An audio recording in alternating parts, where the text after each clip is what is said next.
Okay, thank you sir. আমি করছি। So এখানে যেটা আপনারা দেখতে পাচ্ছেন, কনভার্টিং ডেসক্রিপটিভ স্ট্যাটিস্টিক্স টু জি স্কোর ওর জেড স্কোর যেটা বলে কেন, এটা নিয়ে আমরা একটু পরে কথা বলবো যদি আমরা সময় পাই। এটার চেয়েও আমি যে দেখলাম যে আমাদের আরো কিছু গুরুত্বপূর্ণ বিষয় আছে, ওসব বিষয় নিয়ে আমরা ডিসকাস করবো।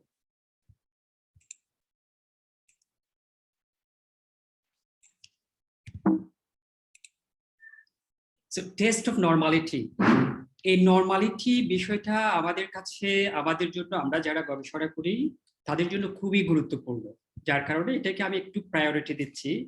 এই নর্মালিটির বিষয়টা যদি বুঝেন আপনি, আপনারা যারা ভবিষ্যতে গবেষণা করবেন কিংবা এখন করতেছেন, তারা অনেক বেশি কমফোর্টেবল ফিল করবেন ডাটাগুলোকে নিয়ে, ডাটাগুলোকে হ্যান্ডেল করা নিয়ে, এবং আপনাকে বিশেষ করে কোন ধরনের অ্যানালাইসিস করতে হবে আপনার ডাটাগুলোকে নিয়ে সেটা ডিটারমাইন করার জন্য টেস্ট অফ নর্মালিটির যে মেকানিজম সেটা বোঝাটা অনেক বেশি জরুরি বলে আমি মনে করি, এবং আমি নিজেও সেটা ফিল করি যখন আমি কাজ করি আর কি। সো আপনারা হয়তো অনেকে জানেন হোয়াট ইজ নর্মালিটি। আমি জাস্ট একটা এক্সাম্পল দিব এখানে নর্মালিটি বলতে যেটা বোঝায়। নর্মালিটি বলতে আমরা যে রেসপন্ডেন্ট থেকে ডাটা কালেক্ট করি, সেই ডাটার একটা নর্মাল ডিস্ট্রিবিউশন থাকতে হয়, লাইক দিস বেল শেপ।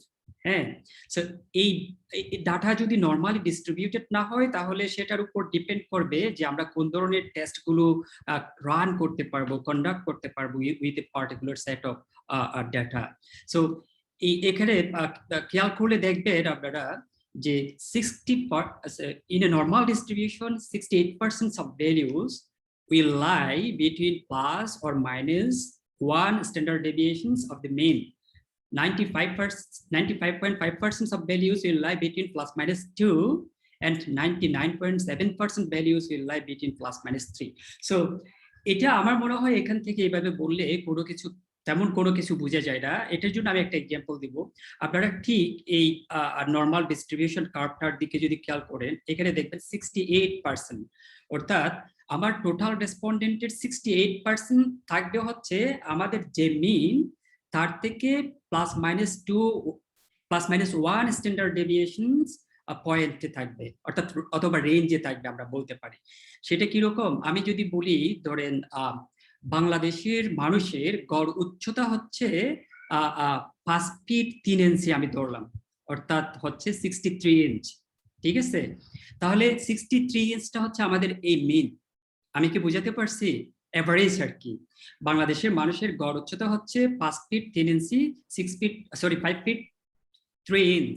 হ্যাঁ, 63 ইঞ্চি, এটা হচ্ছে আমাদের মেইন এভারেজ। এখন আমাদের স্ট্যান্ডার্ড ডেভিয়েশন যদি 2 হয়, তাহলে আমাদের এই 68% এখানের মধ্যে পড়বে হচ্ছে 63 প্লাস মাইনাস 2, অর্থাৎ 61 থেকে 65 পর্যন্ত, 65 ইঞ্চেস পর্যন্ত বাংলাদেশি মানুষরা এই রেঞ্জের মধ্যে থাকবে। 68% বাংলাদেশি মানুষ সের উচ্চতা হবে 61 ইঞ্চিস থেকে 65 ইঞ্চ। আমি কি বুঝাতে পারছি? এখানে খুব ভালো করে খেয়াল করবেন। আমি বললাম আমাদের গড় উচ্চতা হচ্ছে 63 ইঞ্চ আর স্ট্যান্ডার্ড ডেভিয়েশন হচ্ছে 2।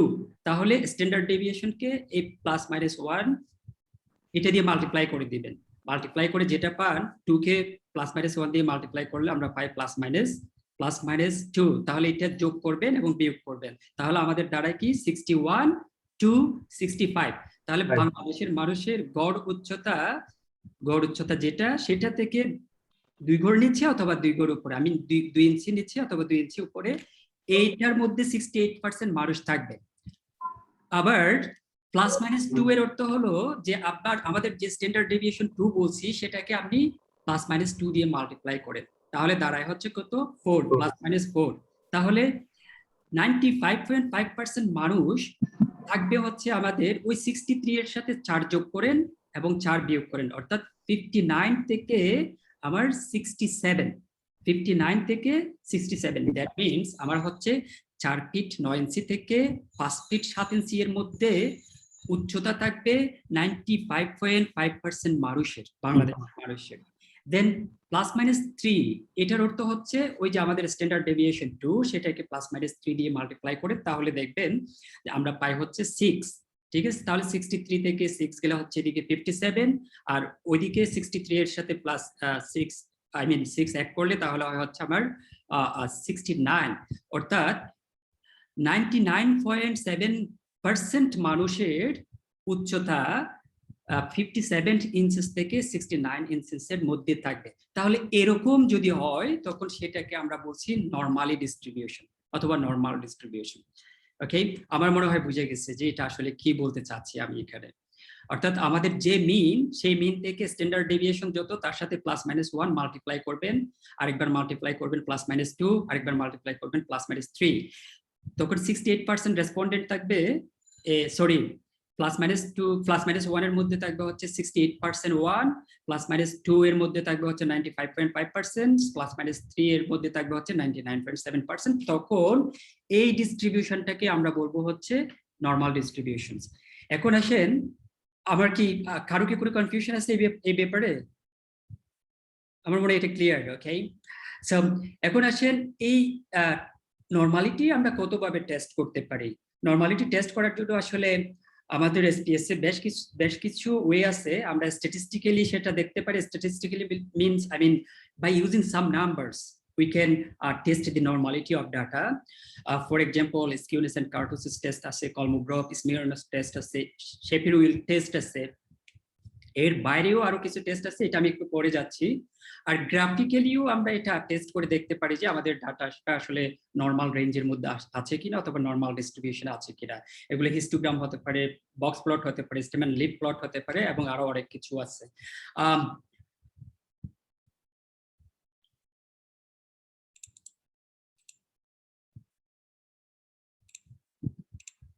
দেখেন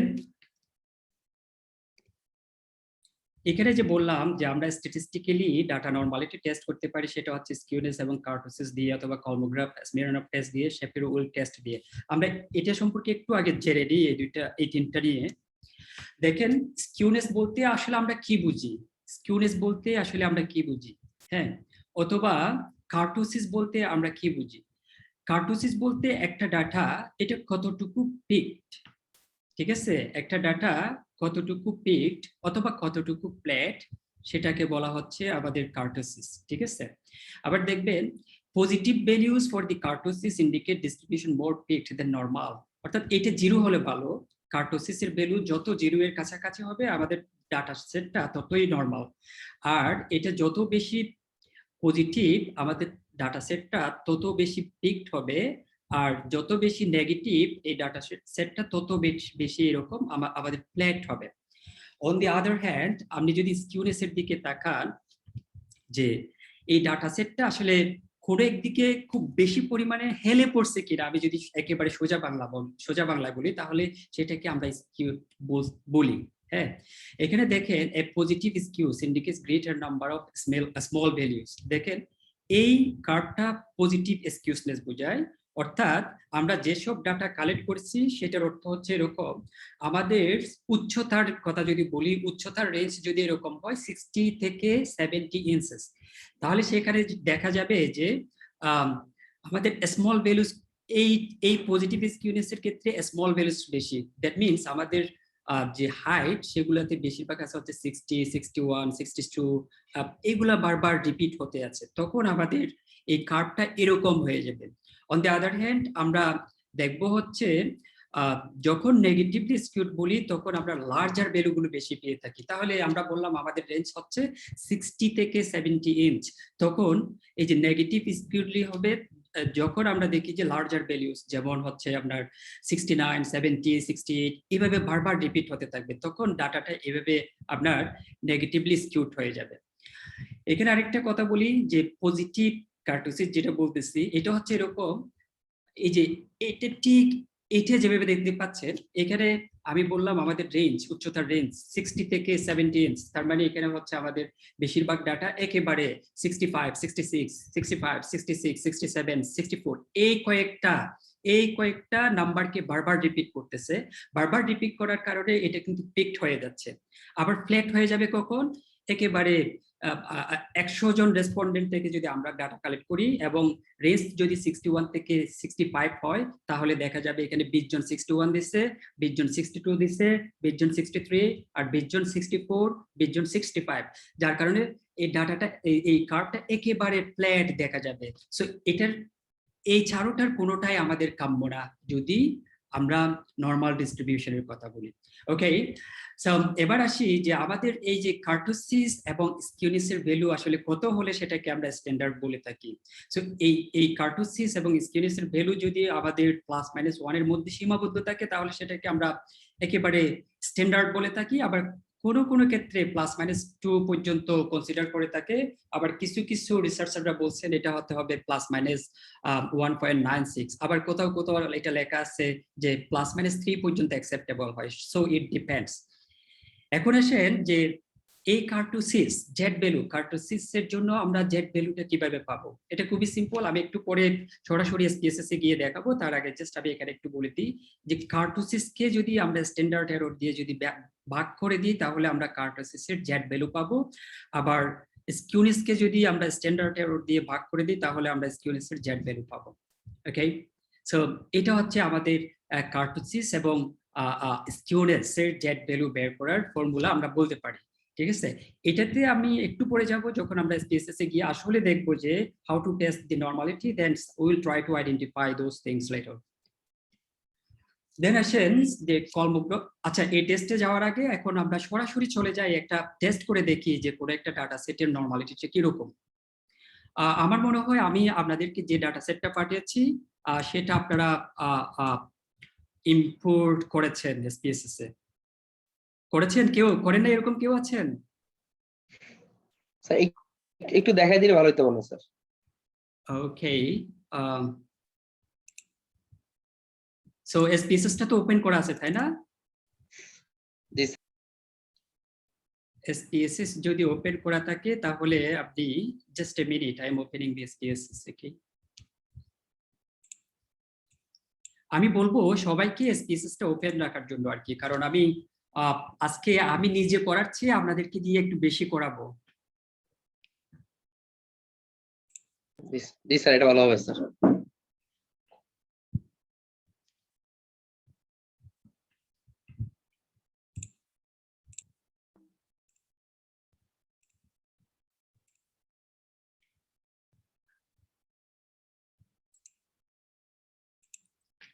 আমার মনে হয় আপনারা এখন ফুল স্ক্রিন দেখতে পাচ্ছেন, তাই না?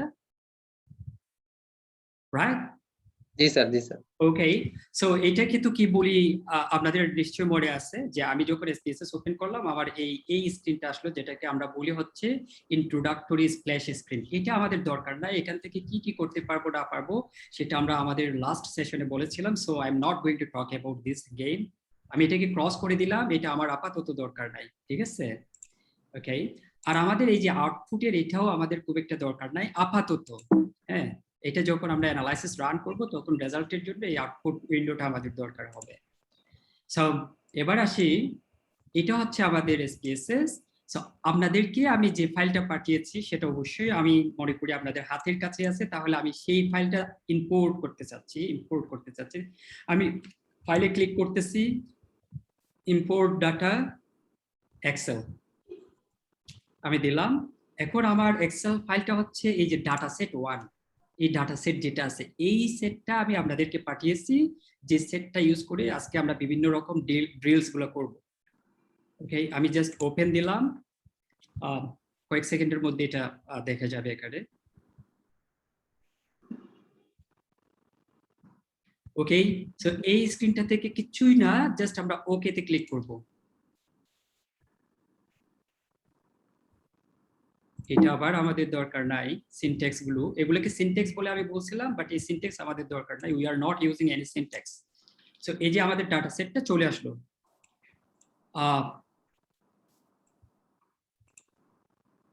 আপনারা তো দেখতে পাচ্ছেন তাই না? সো এই ডাটা সেটটা চলে আসার পর আপনাদের কিছু কাজ আছে, কাজগুলো তো আপনারা জানেন নিশ্চয়ই। যেমন সিরিয়াল নাম্বার এখানে স্কেল দেখাচ্ছে, কারণ এগুলো আমি সিরিয়াল নাম্বার দেওয়াতে এসপিএসএস ধরে নেই যে এগুলো হচ্ছে continuous number something like that, but serial নাম্বারটা কিন্তু আমরা আসলে এই ভেরিয়েবলটাতে গিয়ে এটা চেঞ্জ করে দিতে হবে। এই সিরিয়াল নাম্বারটা হচ্ছে আমাদের আসলে স্কেলের মধ্যে কোনটা বলেন? Nominal, right? nominal, nominal. তারপর এজ কোন ধরনের? nominal, নমিনাল আমরা ইউজ করি কারণ আমাদের এখানে এগুলো সিরিয়ালি আছে। এটাকে আমরা চাইলে অর্ডিনালও ইউজ করতে পারি। জেন্ডার আমাদের nominal, হ্যাঁ। হাইট height ordinal, weight এগুলো হচ্ছে ordinal, আমাদের ordinal, হাইট আর ওয়েট কি অর্ডিনাল? রেশিও স্কেল height আর weight scale no, ratio, হ্যাঁ, রেশিও হলে আমাদের স্কেল আর কি। রেশিও এবং ইন্টারভ্যাল এই দুইটা বিষয়কে এসপিএসএস স্কেল হিসেবে কনসিডার করে থাকে। রেশিও স্কেল রেশিও মেজার্স এবং ইন্টারভ্যাল দিয়ে যেসব মেজার্স আছে ওগুলাকে স্কেল হিসেবে কনসিডার করে থাকে। তাহলে এই দুইটা স্কেল। অর্গানাইজেশনস, অর্থাৎ অর্গানাইজেশন বলতে আমি আপনাদেরকে একটু বলি আগে, ডাটা সম্পর্কে আমি আপনাদেরকে কিছুই বলি নাই। এখানে খেয়াল করবেন যে অর্গানাইজেশনস আমি গ্রামীণফোন রাখলাম, বাংলালিংক রাখলাম, রবি রাখলাম, হ্যাঁ। আর এটা হাইট হচ্ছে ইঞ্চেস, হ্যাঁ। ওয়েট হচ্ছে কেজিতে। স্যালারি বিফোর ট্রেনিং, আমি একটা ট্রেনিং দেওয়ার আগে তাদের স্যালারি কিরকম ছিল কোন একটা অর্গানাইজেশনের এমপ্লয়ির, আর স্যালারি দেওয়ার পরে তাদের একটা ট্রেনিং দেওয়ার পরে তাদের স্যালারি কিরকম বেড়েছে সেটা হচ্ছে স্যালারি আফটার ট্রেনিং। আর এটা হচ্ছে আগেরটা আমাদের ডিভাইস ওন, একজন রেসপন্ডেন্ট সে কোন ধরনের ডিভাইস ইউজ করে, আমাদের যদি লাগে আজকে তাহলে ইউজ করবো, আদারওয়াইজ নট। এবং তার ডিভাইসের কালার কিরকম। আমি যদি গবেষণা যদি কিছু অ্যানালাইসিস রান করতে পারি করবো, আদারওয়াইজ করবো না। সেটা হচ্ছে যেমন কোভিড এফেক্টেড, অর্থাৎ আমাদের যেসব রেসপন্ডেন্ট তারা কি কোভিড এফেক্টেড হয়েছিল কিনা, ইয়েস নো। আমি এখানে আরেকটা ভেরিয়েবল রাখছি, সেটা হচ্ছে পোস্ট কোভিড ব্লাড প্রেশার, অর্থাৎ কোভিড আক্রান্ত হওয়ার পরে ভালো হয়ে যাওয়ার পরে ওদের ব্লাড প্রেশারটা কেমন থাকে, হাই নাকি লো, এরকম। ডিসিশনেবিলিটি, এটা ডিসিশনেবিলিটি একজন মানুষের ডিসিশন নেওয়ার ক্ষমতা কতটুকু, এটা কি স্ট্রংলি ওর কি ডিসিশন নেওয়ার ability excellent, good, moderate, poor or very poor, something like that, ঠিক আছে। এখন এই ভেরিয়েবল গুলোকে তো আমরা জানলাম এটা কি কি, এখন এখানে এসে আমরা চেঞ্জ করব, ঠিক আছে। সো ওয়েট হচ্ছে আমাদের স্কেল ভেরিয়েবল। এখানে ওয়েট চাইলে আমরা লেভেলে লিখতে পারি, এখানে প্রত্যেকটাকে আমরা লেভেলে লিখতে পারি। আমি এগুলো নিয়ে আর কথা বলছি না, যেহেতু আমরা লাস্ট ক্লাসে এগুলো দেখিয়েছি। আমি জাস্ট এটা নিয়ে একটু কাজ করব। এটা এখন দেখাচ্ছি স্ট্রিং, ঠিক আছে। স্ট্রিং কেন দেখাচ্ছে দেখেন, এখানে নাম লেখা আছে জিটি, বিএল, রবি, অর্থাৎ আমি জানি না আপনাদের মনে আছে কিনা, আমরা স্ট্রিং ভেরিয়েবল বলি ওগুলাকে যেগুলা আমরা লেটার এবং ওয়ার্ডস দ্বারা ইন্ডিকেট করি। সো যেহেতু এখানে লেটার কিংবা ওয়ার্ডস দ্বারা ইন্ডিকেট করা আছে, এই জন্য এখানে অর্গানাইজেশনটা দেখাচ্ছে স্ট্রিং ভেরিয়েবল। আমরা এটাকে নিউমেরিকে চেঞ্জ করে নেব, হ্যাঁ। নিউমেরিকে চেঞ্জ করে নিয়ে আমরা এখানে ভ্যালু দিব। ভ্যালু বলতে কিরকম, ফর এক্সাম্পল গ্রামীণফোনকে আমি 1 দিয়ে বোঝাতে চাচ্ছি, বাংলালিংককে আমি 2 দিয়ে ইন্ডিকেট করতে চাচ্ছি, আবার রবিকে আমি 3 দিয়ে ইন্ডিকেট করতে চাচ্ছি। 3 হবে। ও সরি, ওকে। তাহলে সবগুলোকে এবার ওকে করে দিলাম, ঠিক আছে। এখন এখানে দেখেন, এখানে এসে চেঞ্জ হয়ে গেছে, খেয়াল করছেন। এখানে কিন্তু আমাদের তাহলে কি দিতে হবে আসলে, 1 2 3 এগুলো দিতে হবে, ঠিক আছে। সো এখন 1 2 3 দিতে গেলে আমাদেরকে আবার দেখতে হবে যে এইখানে প্রথম রেসপন্ডেন্ট সে আসলে কি গ্রামীণফোনে জব করে নাকি বাংলালিংকে জব করে নাকি রবিতে জব করে। তাহলে সেটা করার জন্য আমরা আমাদের যে এক্সেল ডাটা শিট আছে সেটা ওপেন করতে পারি। ওপেন করে ওখানে দেখে জাস্ট এগুলো বসিয়ে দিবেন। যেমন আমাদের প্রথম যে রেসপন্ডেন্ট সে হচ্ছে গ্রামীণফোন, দেখতে পাচ্ছেন, ঠিক আছে। দেখা যাচ্ছে। হ্যাঁ, এটাকে আমি আরেকটা কাজ করি, আমি আমার সুবিধার্থে আমি কি করি, আমি নিজে আমার সুবিধার্থে আর কি, আমি এই যে কোডিং যেটা করলাম সেটা কিন্তু কাইন্ড অফ কোডিং, হ্যাঁ। এই যে গ্রামীণফোন 1 আমি এখানে বসিয়ে দিই 1, রবি বাংলালিংক 2, রবি 3, গ্রামীণফোন হচ্ছে 1 1, বাংলালিংক 2, গ্রামীণফোন 1, তারপর হচ্ছে রবি হচ্ছে আমাদের গ্রামীণফোন 1, রবি 3, বিএল 2, রবি 3, বিএল 2, রবি 3, এই সবগুলো হচ্ছে বিএল। দেন হচ্ছে রবি, দেন হচ্ছে BL, Robi, Robi, Grameenphone, Robi, BL, and then 1, then 3, 2, 3, BL হচ্ছে 2, গ্রামীণফোন হচ্ছে 1, 1, 1, 1, 1, আর গ্রামীণ বিএল হচ্ছে 2। এখন আমি কি করবো কি, আমার সুবিধার্থে আমি জাস্ট এইখান থেকে ধরে এইখান থেকে নিয়ে জাস্ট কপি করে এখানে পেস্ট করে দিব। এই যে আমি পেস্ট করে দিচ্ছি, সিম্পল। এখন এটা আসলে যে পেস্ট করে দিলাম, এটা আসলো কি আসে নাই আপনারা একটু চেক করতে পারবেন। চেক করার সিস্টেম হচ্ছে জাস্ট এই যে টগল করেন, দেখবেন এখানে নাম চলে আসছে যে গ্রামীণফোন বাংলা লিংক। ওকে, সো এই আপনারা আরেকটা কাজ করবেন, আপনারা কি ইনপুট দেওয়া শেষ এতটুকু ইনপুট দেন, না হয় আপনারা পরবর্তীতে আটকে যাবেন। কারণ আমি এই ডাটা সেটটা নিয়ে আপনাদেরকে একটু পর কাজ দিব, হ্যান্ডস অন ড্রিল যেটাকে বলে, তবে হ্যান্ডস অন এক্সারসাইজ। আমি কোন একটা টেস্ট দেখানোর পর আপনাদেরকে এই সিমিলার টাইপের আরো 2-1টা ভেরিয়েবল নিয়ে টেস্টটা কন্ডাক্ট করতে বলবো। So you have to import this data into your SPSS। যারা দেন নাই কাইন্ডলি তারা একটু দিয়ে দেন। এখানে আমি একটু চেঞ্জ করতে চাচ্ছি আমাদের সুবিধার্থে, আমাদের অ্যানালাইসিসের সুবিধার্থে। একটা হচ্ছে হাইট আছে না, ওকে, ওয়েট আছে। দেখেন এখানে একটা ভেরিয়েবল ওয়েট আছে আর একটা পোস্ট কোভিড ব্লাড প্রেশার আছে।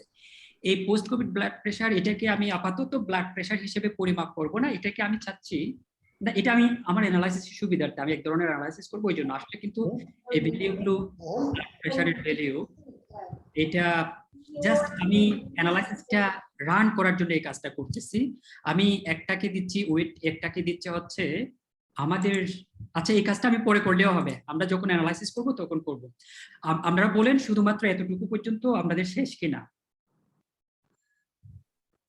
যারা ইনপুট দিচ্ছেন তাদের এতটুকু পর্যন্ত শেষ? 1-2 মিনিট সময় দিলে হবে স্যার। 1-2 মিনিট, ওকে।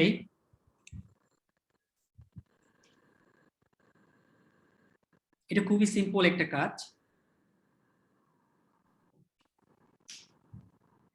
আমাদের এখানে আরেকটা কারেকশন থেকে গেছে, সেটা হচ্ছে আমাদের ডিসিশনেবিলিটি, এটা হচ্ছে অর্ডিনাল ডাটা। আমি জানি না আপনাদের মনে আছে কিনা, মনে থাকার কথা, ঠিক আছে।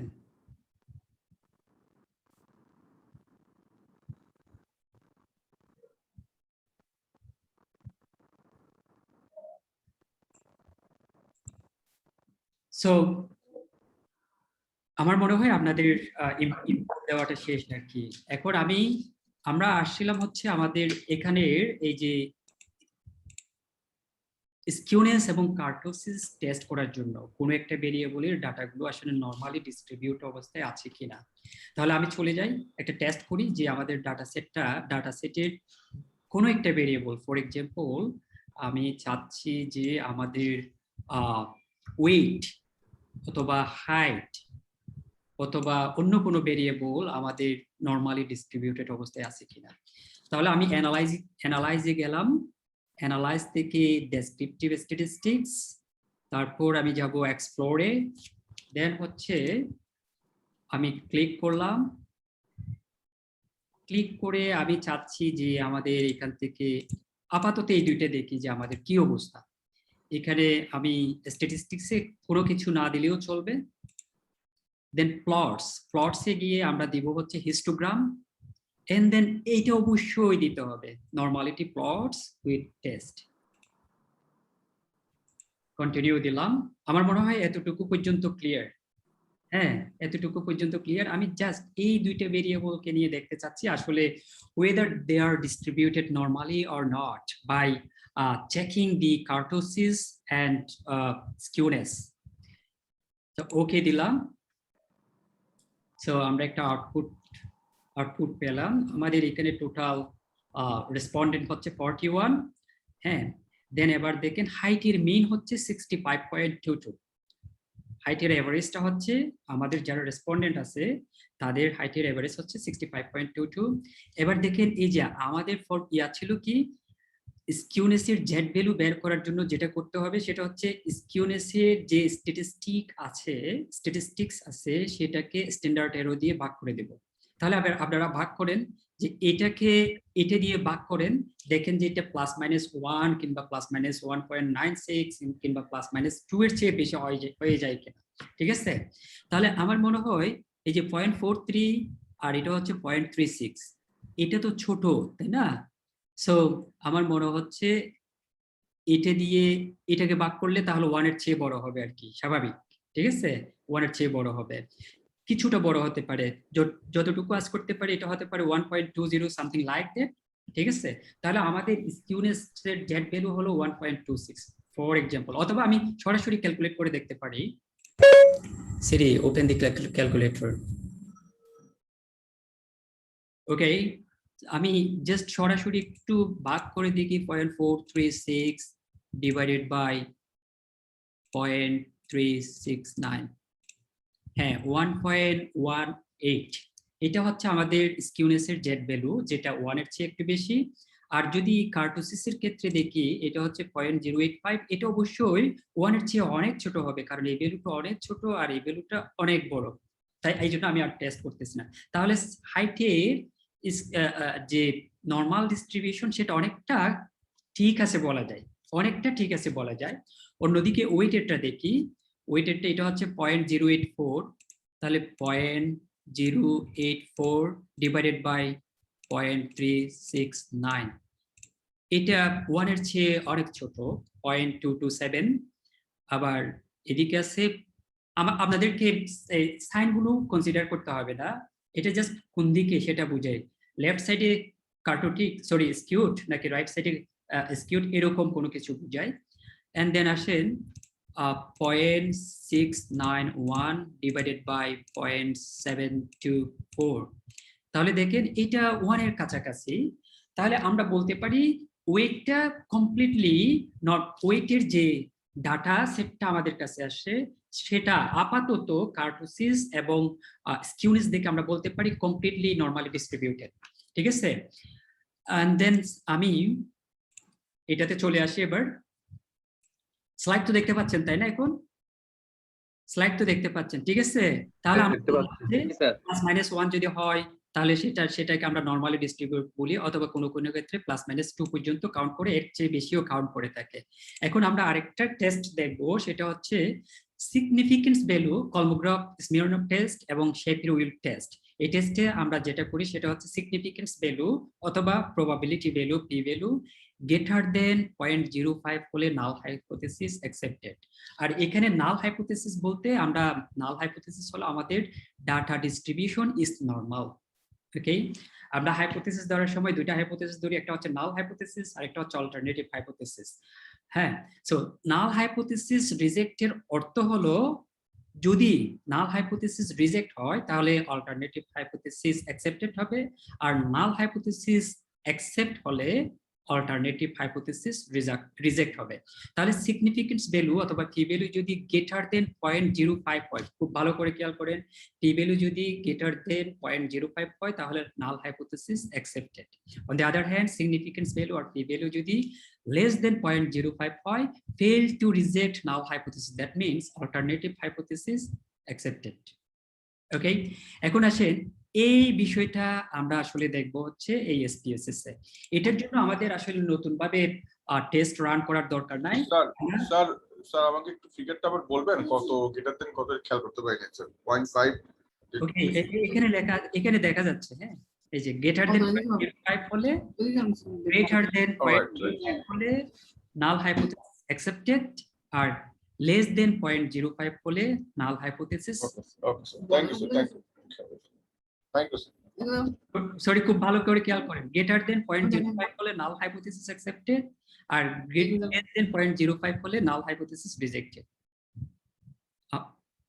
ওকে, আই থিংক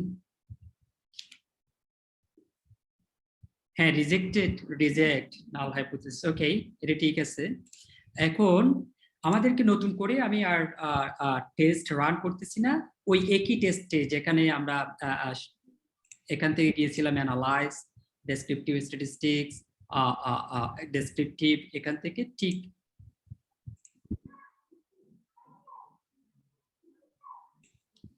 ঠিক ওখানেই কিন্তু আমাদের এই টেস্টটা চলে আসছে, ঠিক আছে? অথবা আমরা চাইলে নতুন করে আবার রান করতে পারি।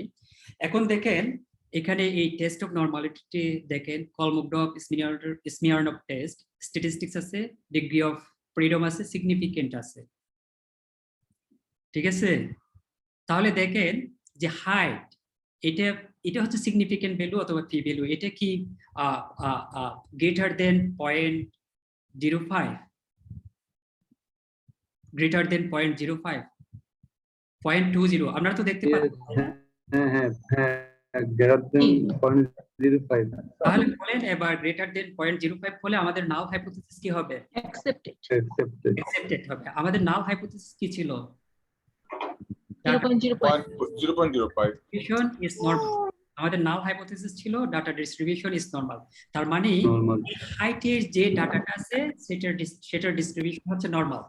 হ্যাঁ, normal একই রকম ভাবে শেপিরো ইউল টেস্টেও আছে এই পি ভ্যালুটা greater than.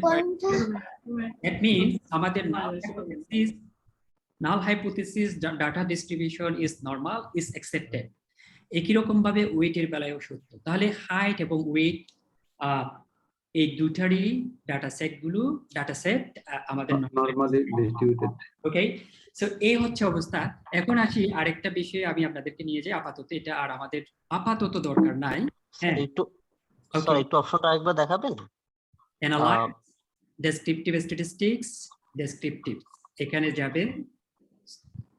No sorry, analyze, descriptive statistics, এক্সপ্লোরে যাবেন। এক্সপ্লোরে গিয়ে এই যে আমি আবার রিসেট করতেছি, রিসেট করলে আমি আগের অবস্থায় ফিরে আসলাম। হাইট, ওয়েট একসাথে আমি আমার যা যা কন্টিনিউয়াস ভেরিয়েবল আছে সব করে ফেলি। হাইট, ওয়েট, স্যালারি এগুলো সব আমার লাগবে। হ্যাঁ, এই জন্য আমি একসাথে করে ফেলতেছি।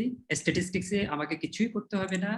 প্লটসে গিয়ে জাস্ট আমি হিস্টোগ্রাম দিব আর নরমালিটি প্লট স্পিড টেস্ট এটা দিব, কন্টিনিউ দিব।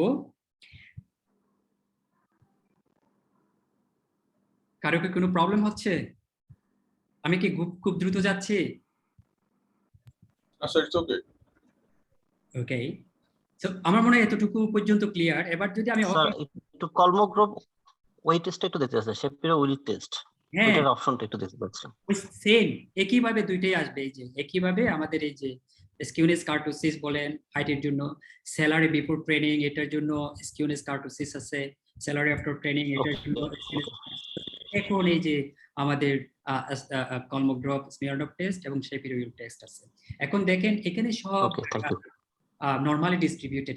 কেন বলতে পারতেছি? P value is greater than 0.05।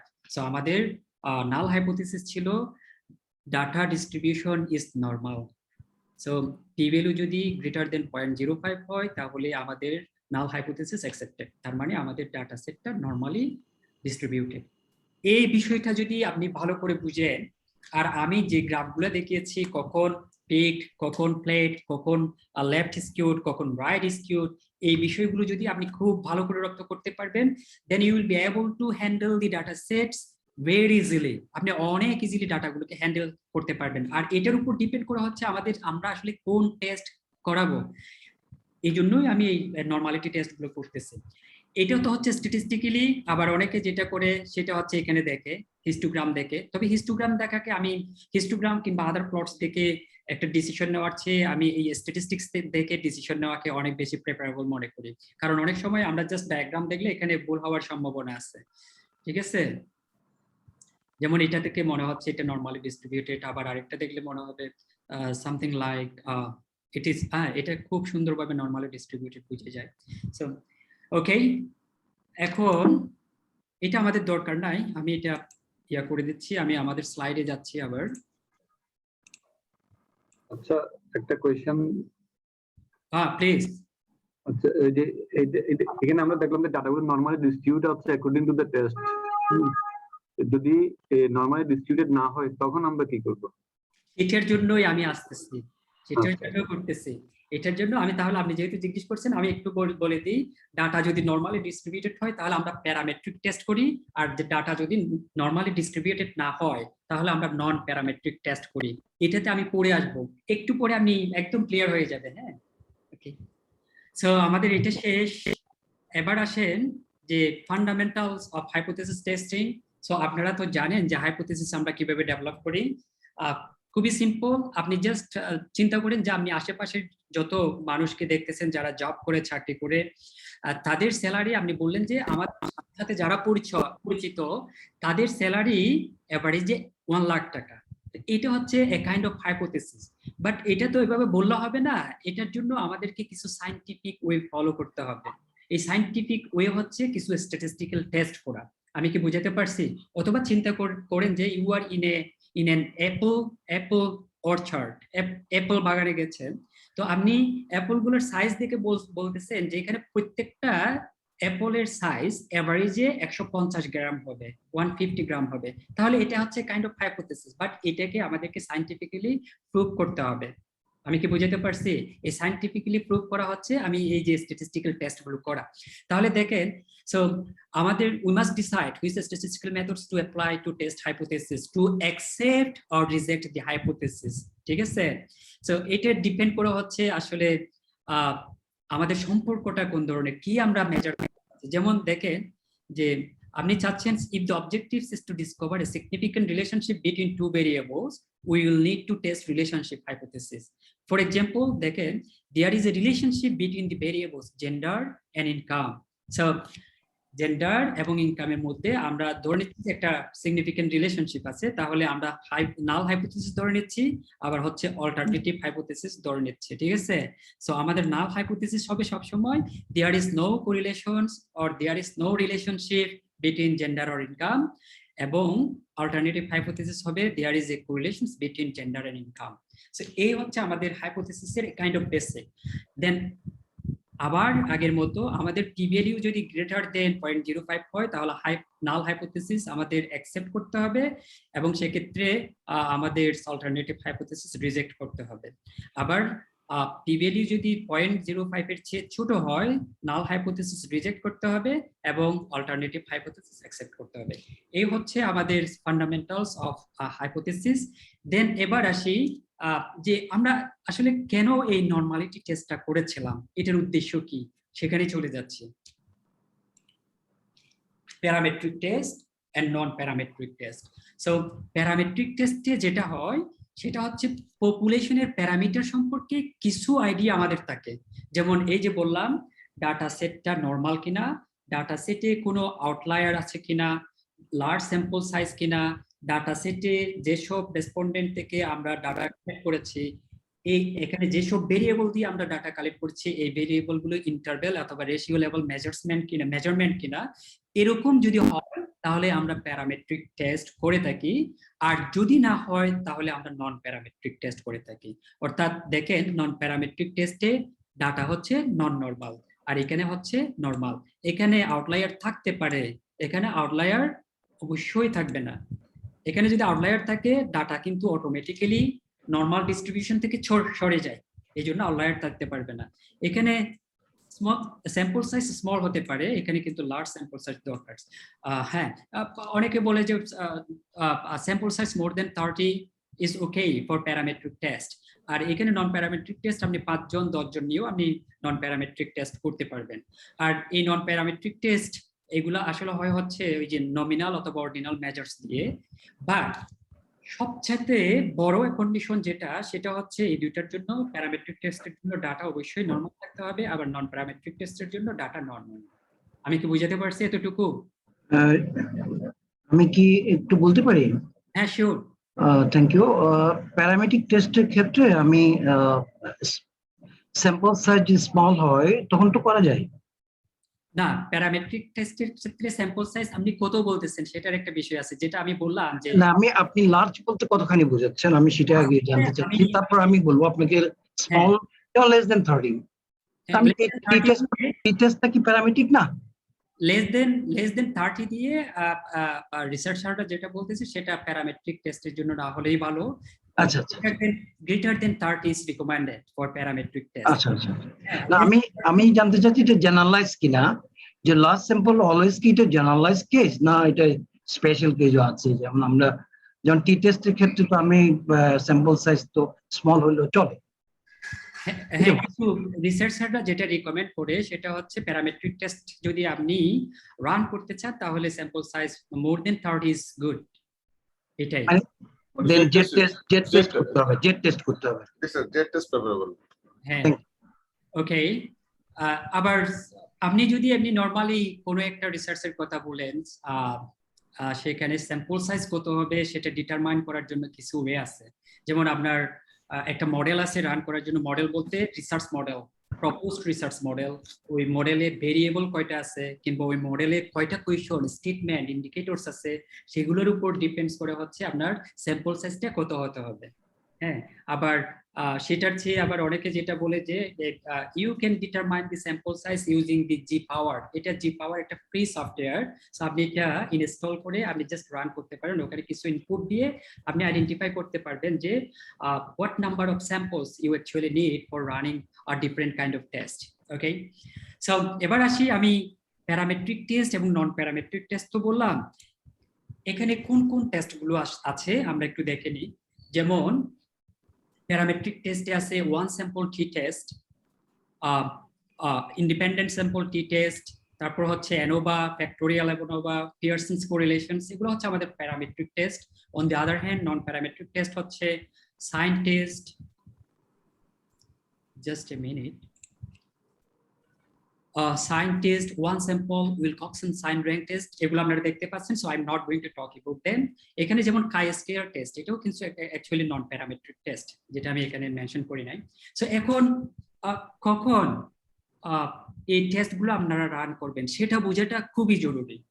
আপনি কখন এই টেস্টগুলো রান করবেন, যেমন এখানে বলা আছে compare A sample average against a constant, compare A sample average against a constant. অর্থাৎ এটা হচ্ছে এরকম যে এই যে আমি একটু আগে আমাদের যে ডাটা সেটটা দেখিয়েছি সেটার যদি এভারেজ হাইট আমি আমাদের বাংলাদেশের ন্যাশনাল এভারেজ হাইটের সাথে কম্পেয়ার করতে যাই, তাহলে আমাদের সেটা হবে এই যে compare sample average against a constant.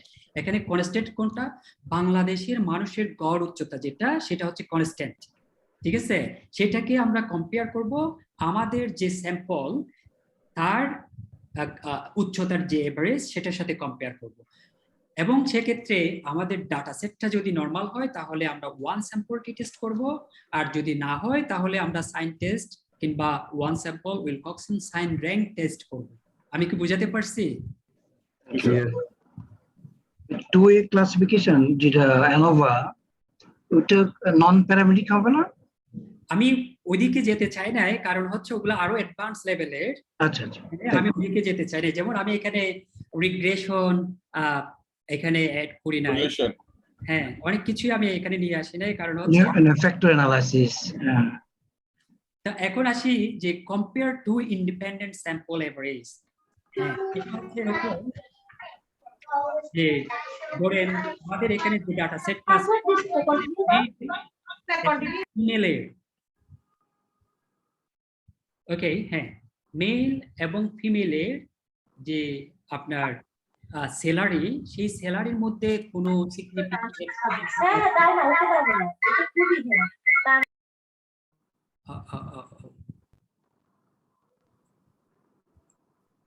Sorry কি বললাম, compare two independent sample average, independent sample. Rizwan কবির, জি স্যার। রিজওয়ান আপনার প্লিজ একটু মিউট করে রাখবেন। হ্যাঁ, মাইকটা মিউট করবেন। Thank you. হ্যাঁ, এটা একটু ডিস্টার্ব করতেছে, আমি খুঁজছিলাম যে কোথায় আমি আপনাদেরকে মিউট করতে পারি আসলে। হ্যাঁ, ওকে, সো দেখেন compare two independent sample average হচ্ছে কি, আমাদের এই যে এখানে স্যাম্পল আছে, এখানে একটা স্যালারি আছে যে ফিমেলরা কি রকম স্যালারি পায় আর মেলরা কি রকম স্যালারি পায়, সেটা যদি আমি কম্পেয়ার করি তাহলে সেটা হবে আমার pair sample T test for independent samples, অথবা এটা আমরা যদি ডাটা নন নরমাল হয় তাহলে আমরা ম্যান হুইটনি টেস্ট অথবা উইলকক্সন র্যাঙ্ক সাম টেস্ট ইউজ করতে পারি। এখন ইন্ডিপেন্ডেন্ট স্যাম্পল বলতে কি রকম, এই যে আমাদের স্যাম্পল কিন্তু একটাই, সেখানে আমরা ফিমেলকে আলাদা করে ফেলতেছি, ফিমেল একটা ফিমেল, এটা মেল স্যাম্পল থেকে ইন্ডিপেন্ডেন্ট, এই জন্যই বলতেছি এটা হচ্ছে compare two independent sample average, ঠিক আছে? বাকিগুলো নিয়ে আমরা যখন সরাসরি টেস্টে যাব, হ্যাঁ জাপান স্যার আমার একটু ছিল কোয়েরি ছিল, যেমন pair sample test for independent sample, pair test কি ইন্ডিপেন্ডেন্ট না ডিপেন্ডেন্ট? যেমন আমরা বিফোর এন্ড আফটার ইফেক্ট, হ্যাঁ এখানে আবার dependent before and after effect, হ্যাঁ এই যে before training after training before applying menu, তখন তো ডিপেন্ডেন্ট হয়ে যায়। হ্যাঁ এই যে এটা লেখা আছে, এই যে দেখেন কম্পেয়ার টু ডিপেন্ডেন্ট স্যাম্পল অ্যাভারেজেস। আচ্ছা এটা পরেরটা, ওকে। That Thank means after giving some kind of treatment or interventions, you will test them. এটা হচ্ছে pair sample T test for dependent samples. সেক্ষেত্রে আমার মনে হয় এটা বুঝে গেছে। হ্যাঁ ওকে, সো আমি এগুলা আমরা আবার ডিসকাস করব হচ্ছে আমরা যখন স্পেসিফিক টেস্টগুলোতে যাব তখন আবার ডিসকাস করব। সো এখানে সময় না কাটিয়ে আমি সরাসরি চলে যাচ্ছি ওখানে।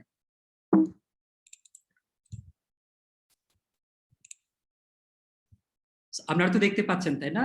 এটা তো দেখতে পাচ্ছেন যে আমি এখন প্যারামেট্রিক টেস্টের মধ্যে ওয়ান স্যাম্পল টি টেস্টটা করতে চাচ্ছি। হ্যাঁ, তাহলে ওয়ান স্যাম্পল টি টেস্টে যেটা বলতেছি, one sample T test help us to identify whether two means are different or not. Compare a sample mean to a mean what is typical or a known mean. যেটা আমি বললাম যে বাংলাদেশের মানুষের গড় উচ্চতা হচ্ছে, ফর এক্সাম্পল আমি যদি বলি 3 ইঞ্চি, দ্যাট মিন্স 63 ইঞ্চ। এটাকে আমি কম্পেয়ার করব আমার এখানে যে হাইটটা, স্যাম্পলের যে হাইটের এভারেজ আছে সেটার সাথে, অর্থাৎ আমি দেখব এই দুইটার মধ্যে সিগনিফিকেন্ট ডিফারেন্ট আছে কিনা। ওকে, আপনারা প্রস্তুত? সিম্পল, এগুলো খুবই সিম্পল। জাস্ট আপনাকে বুঝতে হবে যে আসলে কোন টেস্টটা আমরা কোথায় অ্যাপ্লাই করব, এইটা আপনাদেরকে বুঝতে হবে। Running on SPSS is not a big matter at all. Okay, so আমি রান করতে যাচ্ছি এবার SPSS এ। আমি দেখব যে আমাদের যে হাইটটা আছে সেটা আমাদের ন্যাশনাল এভারেজ হাইটের সাথে যদি কম্পেয়ার করি তখন কোনো সিগনিফিকেন্ট ডিফারেন্ট আছে কিনা। তার আগে এই হাইটটাতে আমরা দেখে নিছিলাম এই হাইটটা কি আসলে নরমালি ডিস্ট্রিবিউটেড কিনা। ঠিক আছে, তো আমরা তো দেখছি হাইট নরমালি ডিস্ট্রিবিউটেড, যার কারণে আমরা ওয়ান স্যাম্পল টি টেস্ট করতে পারছি। আমি কি বুঝাতে পারছি এতটুকু? ওকে, তাহলে আমরা যাব অ্যানালাইজ কম্পেয়ার মিনস। এখানে দেখবেন এই যে ওয়ান স্যাম্পল টি টেস্ট আছে। আবার বলছি, analyze compare means one sample T test. এরপরে আমি আপনাদেরকে বেশ কিছু টেস্ট করতে দিব, আপনারা জাস্ট রেজাল্ট গুলো প্রডিউস করে সাথে সাথে আমাকে জানাবেন। I will give you 2 or 3 minutes time for that. Okay, so আমি আবার বলছি, analyze compare means one sample T test. Okay, তাহলে আমি দেখতে চাচ্ছি যে হাইট, এটা আমি নিয়ে যাব। ওকে, এখানে কোনো কিছুতে কোনো কিছু করতে হবে না, keep them as they are। ওকে, আমি টেস্ট করতে চাচ্ছি আমাদের স্যাম্পলের হাইটটা আমাদের বাংলাদেশের যে ন্যাশনাল এভারেজ হাইট আছে সেটার সাথে কোনো সিগনিফিকেন্ট পার্থক্য আছে কিনা। তাহলে এই টেস্ট ভ্যালুটাতে আমাকে সেই ভ্যালুটা দিতে হবে। সেটা 63, কারণ মাথায় রাখবেন আমি 63 দিচ্ছি এই জন্য কারণ আমাদের এই হাইটটাও কিন্তু ইঞ্চেসে দেওয়া, আমাদের এই হাইট গুলো কিন্তু ইঞ্চেসে, এই জন্য আমি এখানে ইঞ্চেসে 63 দিলাম। ভেরি সিম্পল, রান, ক্লিক ওকে।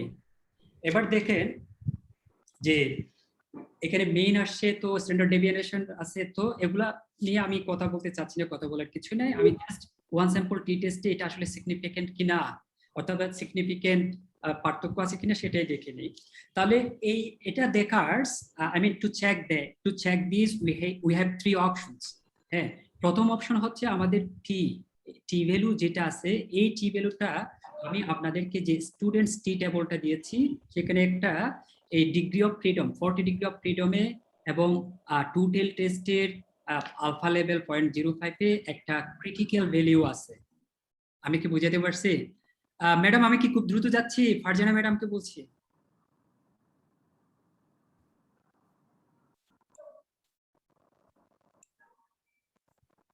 আমি কি খুব দ্রুত যাচ্ছি?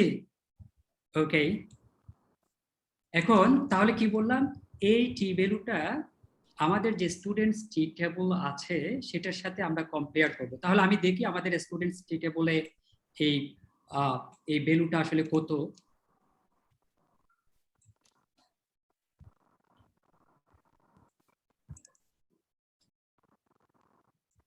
সরি, আমার এখানে সো এটা আমি আপনাদেরকে দিয়েছি।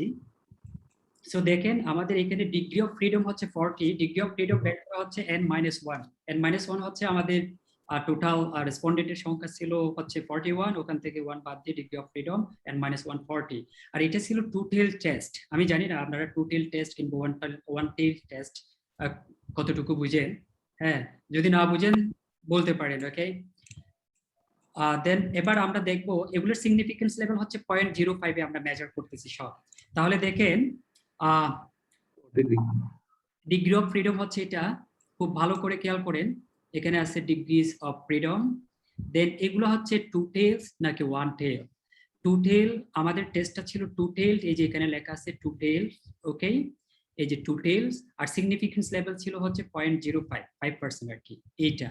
তাহলে এই বরাবর আর এইদিকে 40 বরাবর আমরা টি ভ্যালুটা কত দেখব। সো আমরা যদি যাই তাহলে আমরা পাই হচ্ছে টি value 2.021। So critical value is less than t value, calculated t value. Therefore, আমাদের null hypothesis accepted. No, null hypothesis rejected, alternative hypothesis accepted. এখানে null hypothesis কি ছিল? There is no significant difference between the height of the respondents and the national average height. এটা ছিল আমাদের null hypothesis। তাহলে null hypothesis reject হলো, হ্যাঁ, alternative hypothesis accepted হলো। আবার একই সাথে এটা দেখেও আমরা কাজটা করতে পারি significant level, এই যে এটা 0.05 এর চেয়ে বড় হলে আমাদের null hypothesis accepted হতো, কিন্তু এটা দেখেন 0.05 এর চেয়ে ছোট, তার মানে null hypothesis rejected, alternative hypothesis accepted। ওকে, সো এটা হচ্ছে দুইটা গেল। দেন আরেকটা ওয়েতে আমরা এটাকে টেস্ট করে দেখতে পারি যেটা আসলে ঠিক আছে কিনা। 95% confidence intervals of the difference, এটার মধ্যে দেখবে এই যে লোয়ার এন্ড ভ্যালু এবং আপার এন্ড ভ্যালু, এটা যদি 0 কে ইনক্লুড না করে তাহলে আমাদের নাল হাইপোথিসিস রিজেক্টেড এবং অল্টারনেটিভ হাইপোথিসিস অ্যাকসেপ্টেড। আমার মনে হয় আমি বুঝাতে পারছি। এখানে এটা একটু বলো 95% confidence intervals of the difference, এখানে যদি 0 ইনক্লুড করা না থাকে, 0 ইনক্লুড বলতে যেমন 1.45 থেকে 2.98 এর এখানে কি 0 আছে? 0 তো নাই। এটা যদি এরকম হতো -1.45 থেকে +2.98, তাহলে মাঝখানে কিন্তু হ্যাঁ, আমরা যদি সরল রেখা এটা দেখাই তাহলে মাঝখানে একটা 0 থাকতো। So if it doesn't include a 0, and we can say that our null hypothesis is rejected, alternative hypothesis is accepted. So এভাবে আমরা টেস্ট গুলো করে থাকি। ওকে, আমি কি বুঝাতে পারছি? 63 টা কিভাবে দেব টেস্ট ভ্যালুটা? না, এটা আমার দরকার নাই, এটা আসলে আমাদের কোনো কিছুই আসে না এখানে। এটা ইভেন ক্যালকুলেশন করার জন্য এটা কোনো রোলও প্লে করে না। সামহাউ এটা হচ্ছে যারা এগুলা আই মিন না, আমরা যখন সেটাকে, হ্যাঁ বলেন। জি, আমরা যখন এটাকে রান করছি, আমরা যখন এটাকে অ্যানালাইজে যাচ্ছি, অপশনে যাচ্ছি, তখন আমাদেরকে একটা টেস্ট ভ্যালুর একটা অপশন আসছে। সেখানে আমরা 63 টা কিভাবে দেব? এটা পপুলেশন মিন আর কি, পপুলেশন মিন আমরা জানি ওটা হচ্ছে আমাদের জানা ভ্যালু, নন ভ্যালু যেটা, সেটা ওইটা দিয়েই তো আমরা টেস্ট করছি। এটা বলতে 63 এটা আমাদের বাংলাদেশের মানুষের এভারেজ হাইট, এটা আমাদের কনস্ট্যান্ট, এটা দিয়ে আমরা টেস্ট করতেছি যে আমাদের স্যাম্পলের সাথে এই নন হাইটের কোনো পার্থক্য আছে কিনা। ওকে, সো এবার আপনাদের কাজ, আমি এটা স্টপ করতেছি।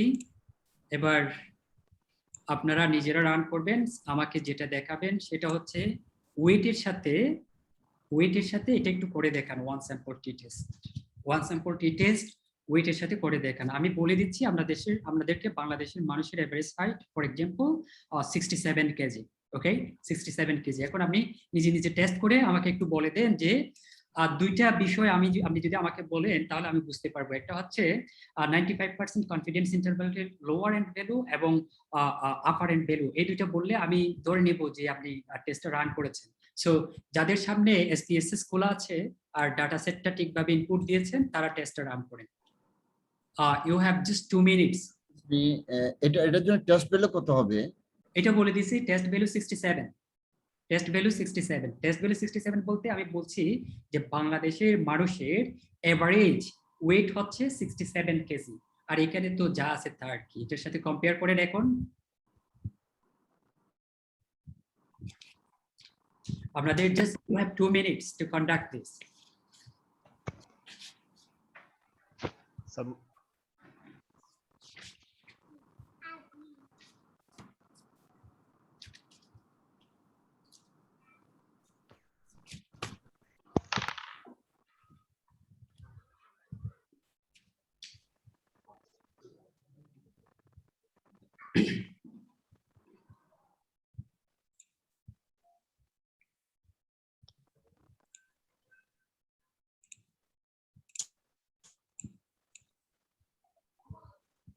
আপনারা তো দেখতে পাচ্ছেন তাই না?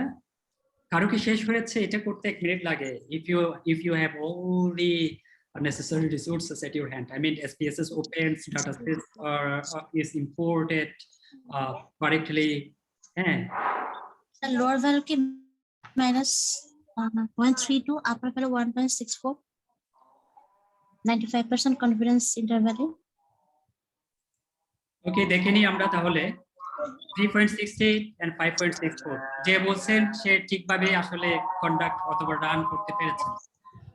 আমরা 2 মিনিটের জন্য একটু স্টপ করি, বিকজ আজানের শব্দটা একটু তীব্র মনে হচ্ছে আমার।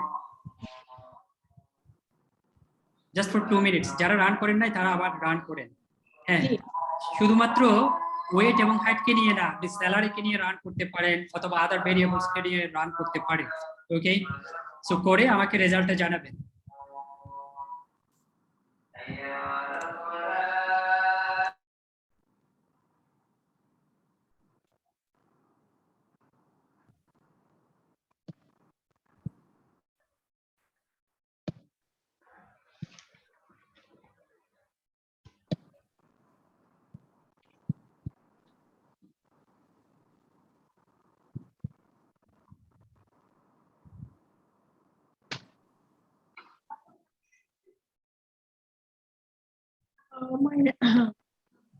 minus 3.32 or 1.64.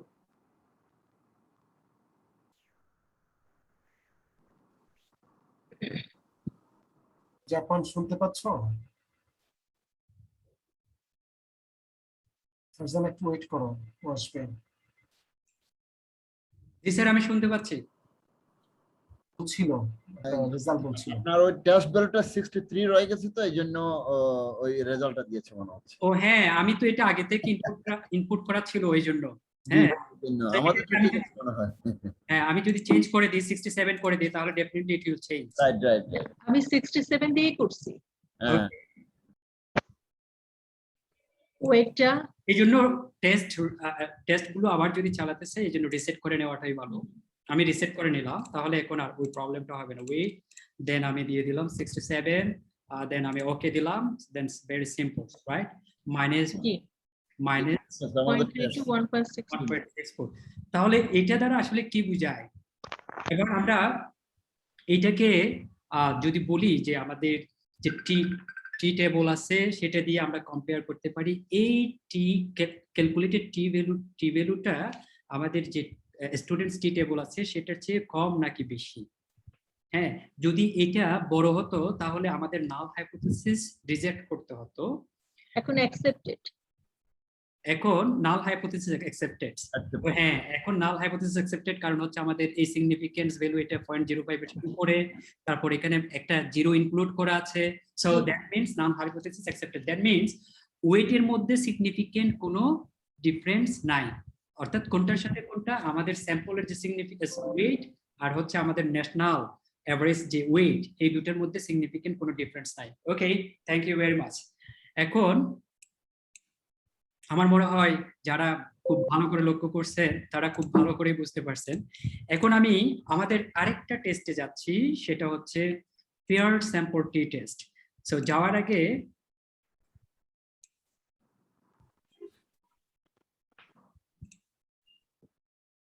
আগে আমরা একটু দেখে নিই যে কখন এই পেয়ার স্যাম্পল টি টেস্টটা আমরা রান করব। সো দেখেন, compare two means from two measurements of the same sample. Same sample হতে হবে, measures a group of people and then give them some treatments and measure again. I measure the same sample before treatment and after treatment. Okay, এটা ঠিক আছে, pair sample test. দেখেন, is there significant difference between the income of the employees before receiving the training and after receiving the training? খুব ভালো করে খেয়াল করেন, is there significant difference between the income of the employees before receiving the training and after receiving the training? অথবা আমরা যদি বের করতে চাই, is there significant difference between the weight of the children before receiving a special diet and after receiving a special diet? এটার মধ্যে কোনো পার্থক্য আছে কিনা, সেটা যদি আমরা বের করতে চাই তাহলে আমরা এই টেস্টগুলো করতে পারি। আমি কি বুঝাতে পারছি?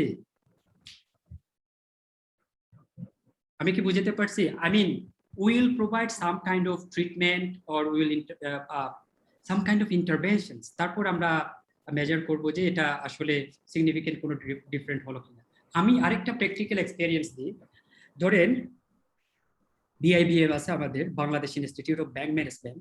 তারা জানতে চাচ্ছে যে তাদের এখানে যারা ট্রেনিং করে ফিরে যায়, ট্রেনিং করার আগে তারা যে পারফরমেন্স দেখায় এবং ট্রেনিং থেকে যাওয়ার পরে তাদের যে পারফরমেন্স, এটার মধ্যে কোনো পার্থক্য আছে কিনা। সেম স্যাম্পল, ঠিক আছে, সেম স্যাম্পল। তাহলে ট্রেনিং থেকে যাওয়ার আগে তাদের পারফরমেন্স কি ছিল এবং ট্রেনিং শেষ করে BIBM থেকে যাওয়ার পরে তাদের পারফরমেন্স কিরকম, সেটা যদি আমরা মেজার করতে যাই তাহলে আমরা পেয়ার স্যাম্পল টেস্ট। ওকে, সো আমি এবার টেস্টে চলে যাচ্ছি।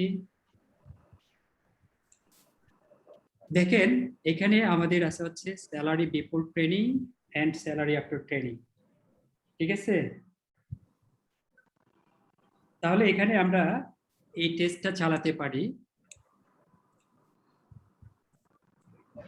দেখা যাচ্ছে না, দেখতে পাচ্ছেন না কোনো কিছুই?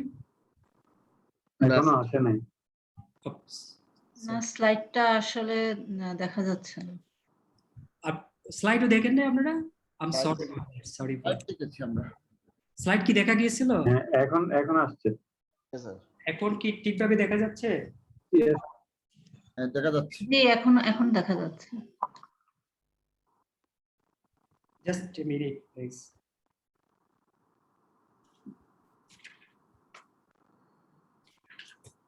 ওকে, সো যেটা বললাম যে স্লাইড তো দেখতে পেয়েছেন যে ওখানে কি বলছি, যে আমি Bangladesh institute of bank management BIBM এর একটা এক্সাম্পল দিয়েছি। যদি ওরকম হয় তাহলে আমরা এটি ইউজ করতে পারি আর কি, pair sample test.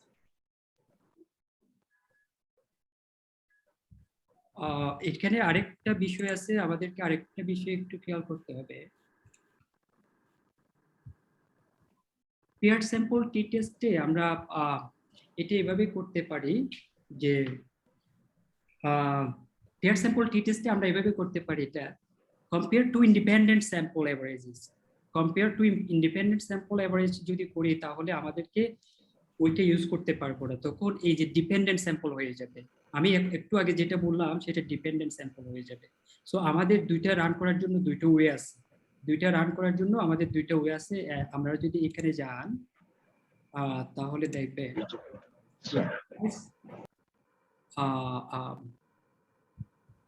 Compare means, একটা হচ্ছে পেয়ার স্যাম্পল টেস্ট, ঠিক আছে, আর একটা হচ্ছে ইন্ডিপেন্ডেন্ট স্যাম্পল টেস্ট। আমরা একটু দেখি পেয়ার স্যাম্পল টেস্ট এটা করা যায় কিনা। যে আমাদের পেয়ার বলতেছি আমাদের salary before training, after training, আমাদের অপশনে কোনো কিছু চেঞ্জ করার দরকার নাই, আমরা এগুলা যেরকম আছে ওইভাবে রাখতে পারি। দেন আমরা দেখতে পারি ওকে, এখানে যেটা দেখতে পাচ্ছেন আপনারা খুব ভালো করে খেয়াল করেন যে এই কয়েকটা বিষয় আপনারা দেখবেন, T value, degree of freedom, significant, 95% confidence interval. So এগুলাতে ঠিক আছে কিনা, ঠিক আছে, এগুলাতে ঠিক আছে কিনা, তাহলে ফেয়ার স্যাম্পল টেস্ট হবে।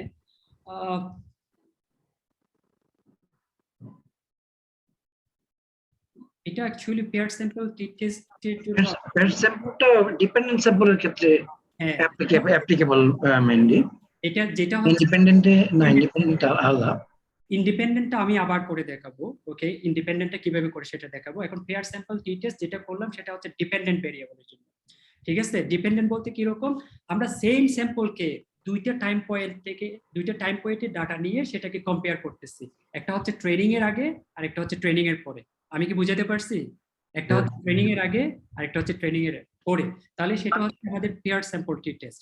এখন দেখেন যে আপনারা আগের মতোই এগুলা দেখেন যে আমি যদি বলি salary before training, salary after training, অর্থাৎ আমি এখানে পারফরমেন্স মেজার করতেছি না, তারা যে স্যালারিটা পায় ট্রেনিং এর আগে যে স্যালারিটা পেত এবং ট্রেনিং এর পরে যে স্যালারিটা পাচ্ছে, এই দুইটার মধ্যে সিগনিফিকেন্ট কোনো ডিফারেন্স আছে কিনা আমি সেটা দেখতে চাচ্ছি। তাহলে আমাদের নাল হাইপোথিসিস কোনটা?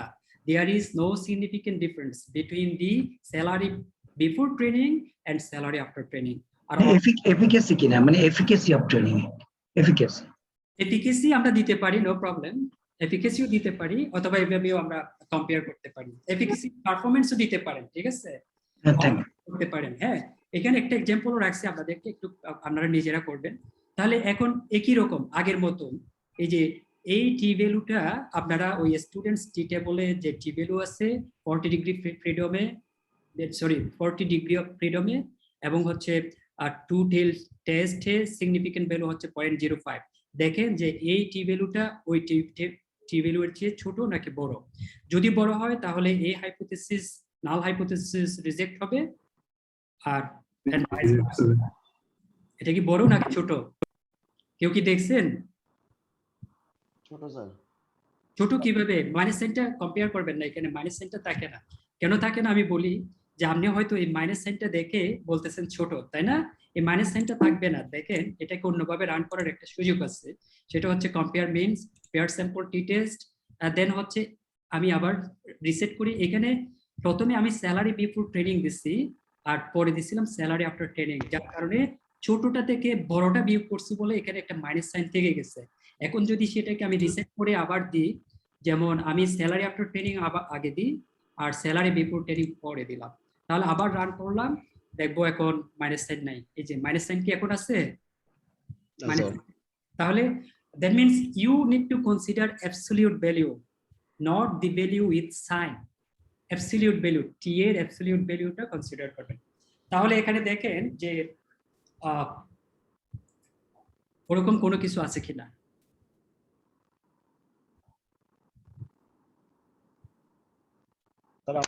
স্যার আমাদের কি তিনটাই দেখতে হবে নাকি আমরা সরাসরি পি ভ্যালু দেখেই কমেন্ট করে দিতে পারবো, নাকি তিনটা আলাদাভাবে ইন্টারপ্রেট করতে হবে? এটা ডিপেন্ড করে বলতে, যেমন বেশিরভাগ করে কি এই যে টি ভ্যালু দেয় আর হচ্ছে সিগনিফিকেন্স ভ্যালু, এই দুইটা দেয়। ডিগ্রি অফ ফ্রিডমে এটা আসলে কি আসলো না আসলো ওটা খুব একটা দেখায় না, কারণ হচ্ছে এটা তো আমরা ওখান থেকে দেখেই আমরা বলি যে এটা পেয়েছি, এটা মেজার করি, তাই না? তিনোটা দেখাতেও পারেন আপনি, নো প্রবলেম, তিনোটা দেখাতেও পারেন। না স্যার, আমি বলতে চাচ্ছিলাম আমরা যখন টেবিলের ইন্টারপ্রিটেশন লিখি, হ্যাঁ, জাস্ট আমরা পি ভ্যালু লেস দেন 0.05, তার মানে আমার নাল হাইপোথিসিস রিজেক্টেড, এতটুকু লিখে দিলে এনাফ কিনা, নাকি আমাকে প্রত্যেকটা আলাদা আলাদা? এই টি ভ্যালুটা আমরা কিন্তু টি ভ্যালুটা দেখাই, এই সব জায়গায় দেখবেন এই টি ভ্যালুটা আমরা দেখাই। এই কারণ টি ভ্যালুটা আমাদেরকে বুঝতে সহায়তা করে এটা আসলে এটা কতটুকু স্ট্রং, যে ডিফারেন্সটা কতটুকু strong, something like that. T value যত বেশি হয় সম্পর্কটা, আমি যদি বলি সম্পর্কটা ততটুকু অথবা ইম্প্যাক্টটা তত বেশি, সামথিং লাইক দ্যাট। এই জন্য টি ভ্যালুটা আমরা দেখাই।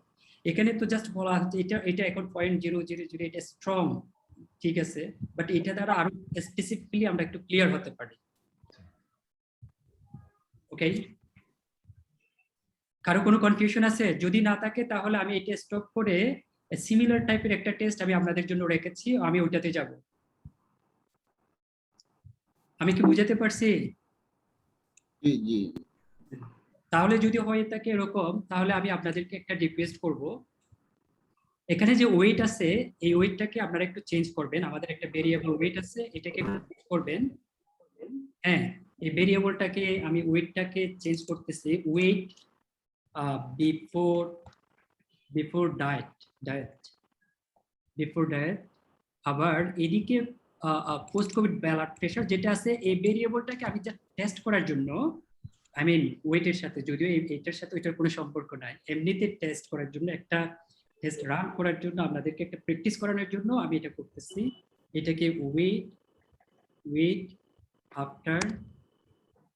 After diet.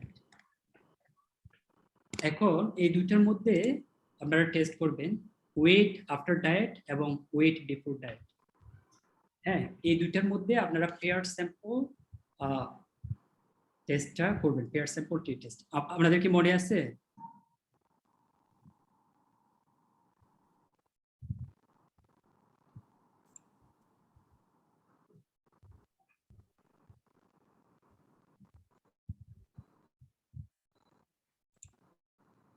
করে রেজাল্ট আমাকে জানান, সিম্পল করে রেজাল্ট আমাকে জানান। Compare means, pair sample T test, okay. Then এটাকে রিসেট করে নেবেন, রিসেট করে নিয়ে এখানে salary weight after diet and weight before diet এটাকে নিয়ে এসে টেস্টটা করেন, যে দেখেন যে দুটো ওয়েট আছে এই দুটো ওয়েটের মধ্যে সিগনিফিকেন্ট কোনো ডিফারেন্স আছে কিনা। আমি কি বোঝাতে পারছি আপনাদেরকে? টি ভ্যালুটা বলবো আপনাকে নাকি লোয়ার আর আপার ভ্যালু বলবো? আপনি জাস্ট বলেন যে আসলে সিগনিফিকেন্ট কোনো ডিফারেন্স আছে কিনা। কোনটাকে আফটার করব?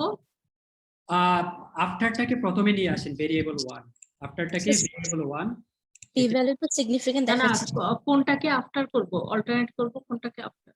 ও মানে হাইপোথেসিস জি না নাকি এখানে চেঞ্জ? টেবিলটা যে ডেটাটা সেটটা আছে ওটাকে একটাতেও করলাম, যেটা ওয়েট আছে সেটা প্রি করলাম। আচ্ছা, আর একটাকে যেটা ওয়েট আছে সেটাকে আমি ওয়েট বিফোর ডায়েট, এটা ওর এদিকে ছিল পোস্ট কোভিড ব্লাড প্রেশার, এই সেকেন্ড লাস্ট যেটা ছিল সেটাকে আমি বানিয়েছি ওয়েট আফটার ডায়েট। এটা জাস্ট আমি এটাকে একটা প্র্যাকটিস করার জন্য বাড়াচ্ছি। আমি দেখতে চাচ্ছি যে কারণ দুইটাই কন্টিনিউয়াস ভেরিয়েবল, আমি দেখতে চাচ্ছি এই দুটোর মধ্যে কোনো সিগনিফিকেন্ট ডিফারেন্স আছে কিনা। আচ্ছা, ডিফারেন্স আছে স্যার, সিগনিফিকেন্ট লেভেলে তো দেখাচ্ছে, পি ভ্যালুটা সিগনিফিকেন্ট দেখাচ্ছে। তাহলে আপনারা স্টুডেন্ট টি টেবলে গিয়ে দেখেন যে আমাদের স্টুডেন্ট টি টেবলে ক্রিটিক্যাল ভ্যালু যেটা সেটার চেয়ে এই টি ভ্যালুটা বড় নাকি ছোট? আমি কি বুঝাতে পারছি আপনাদের? ছোট, এটা 8 ওটা 2, অনেক ছোট। বড় স্যার, টেবিলটা ছোট, টেবলেরটা অনেক ছোট, তাহলে এটা অনেক বড়, তাহলে ডেফিনেটলি আমাদের নাল হাইপোথেসিস এখানে রিজেক্টেড।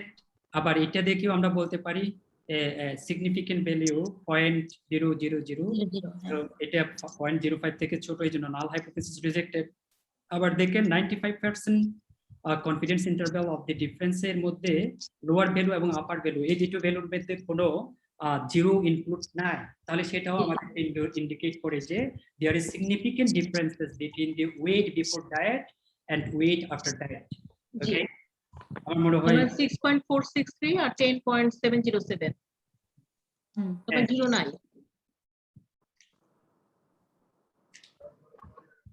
ওকে,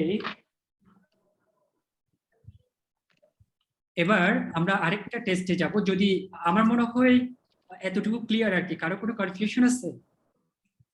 যদি না থাকে তাহলে আমরা আরেকটা টেস্ট করব। আপনারা কি স্ক্রিন দেখতে পাচ্ছেন? জি স্যার।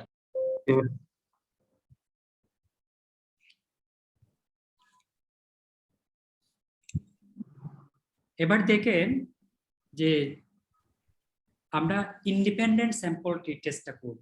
ইন্ডিপেন্ডেন্ট স্যাম্পল অর্থাৎ স্যাম্পলগুলো একটা আরেকটার উপর ডিপেন্ডেন্ট না। আমি কি বুঝাতে পারছি?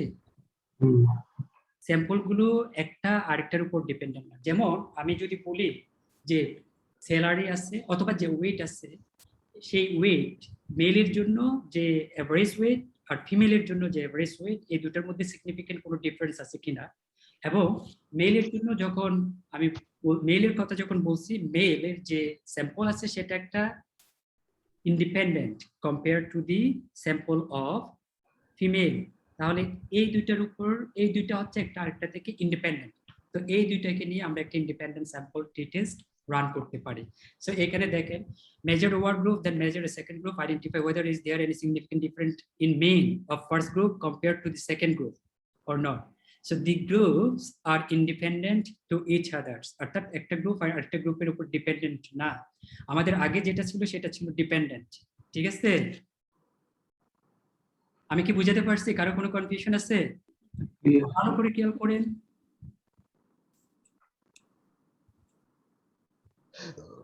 খুব ভালো করে খেয়াল করেন ইন্ডিপেন্ডেন্ট স্যাম্পল টি টেস্ট।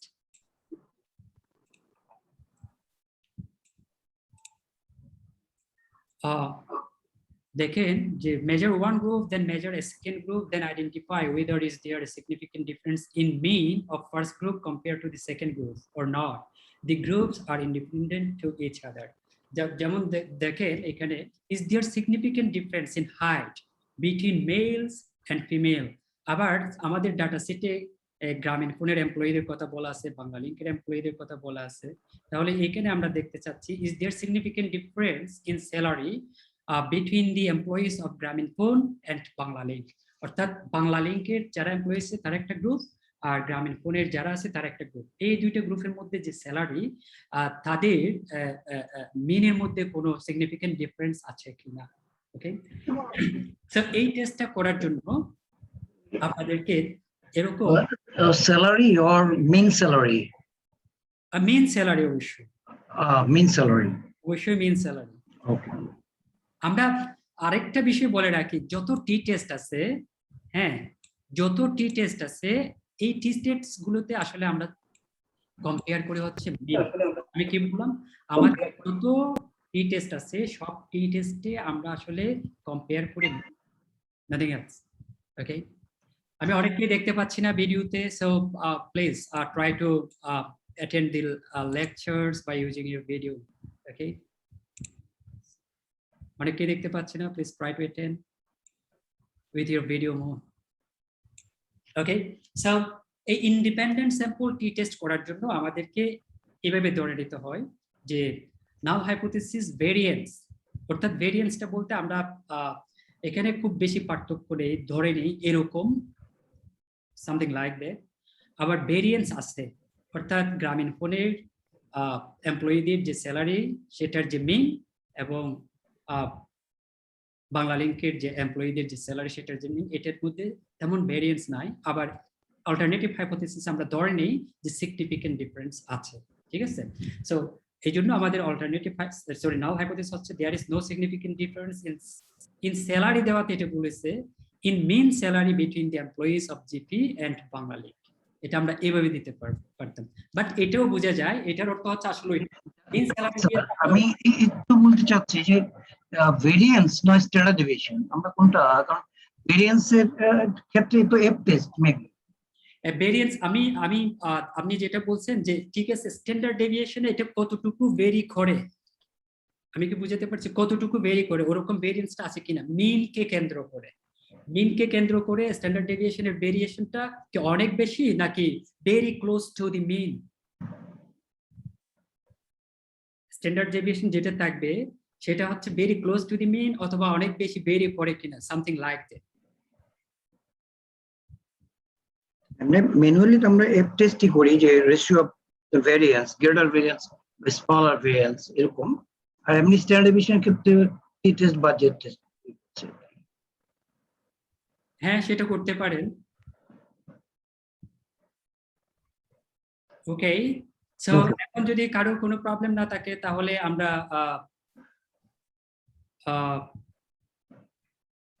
টেস্টটা রান করাতে পারি। ওকে,